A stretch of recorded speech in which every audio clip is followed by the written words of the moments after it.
gonna tell the story first. Okay. Yeah, tell the story. About a year ago, I had a title came in my spirit. It was called Supreme Moment of Destiny, and I wrote it down. And that's how sometimes it comes. Sometimes I get a title, not a poem. Sometimes I get a poem and no title. So this time I got a title. It was called Supreme Moment of Destiny. It was between 5/22/07 and 1/15/08 that title came. And so I wrote it down. And after that, probably a little while after that, I had a dream that I was doing a poem at Obama's inauguration. It was before he won over Hillary, before it became him and McCain. I had a dream that I was saying a poem at the inauguration. And so after he won the election, I'm like, wow, okay, I've had a dream about the inauguration, but I ain't got no poem yet.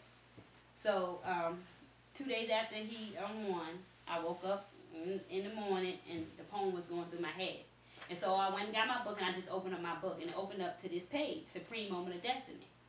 And so at that point that I started to write the poem, I didn't realize that I had other poems behind it. I just thought that this was the last title, and maybe that's where the title came from.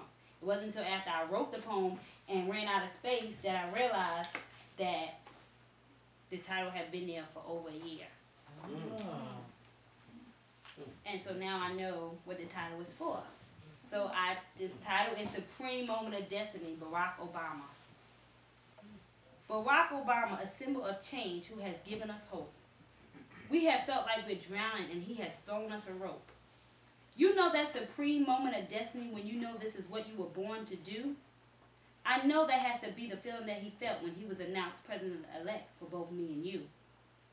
Today, when we look at our children, we can mean it when we say there are no limitations put on you. There's a feeling of triumph and a newfound taste of victory from what our ancestors went through. Barack Obama, a man that's so calm yet set an unexplainable movement through the land. He has taken us to the mountaintop where he united all Americans. I believe when Martin Luther King Jr. spoke of the mountaintop, he was referring to something you can't see. He was talking about that out-of-body experience which touched the souls of all who believe.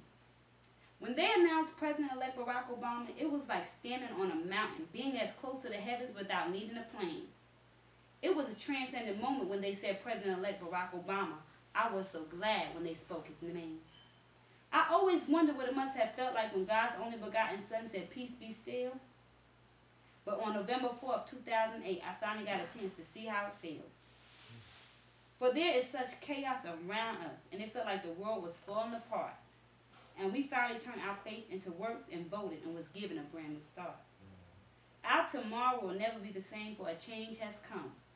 It is almost surreal to see that we have finally won. President Barack Obama, President Barack Obama, your supreme moment of destiny is finally here. For with you as our leader, we embrace a sense of security and release all our old fear. I wish you and your family blessings in abundance for the sacrifices you all have made. And I thank you for the strength you have in spite of the dues you must have paid. We honor you, President Barack Obama, and we look forward to our years to come. And I can't stress enough that for this season, you are the chosen one. And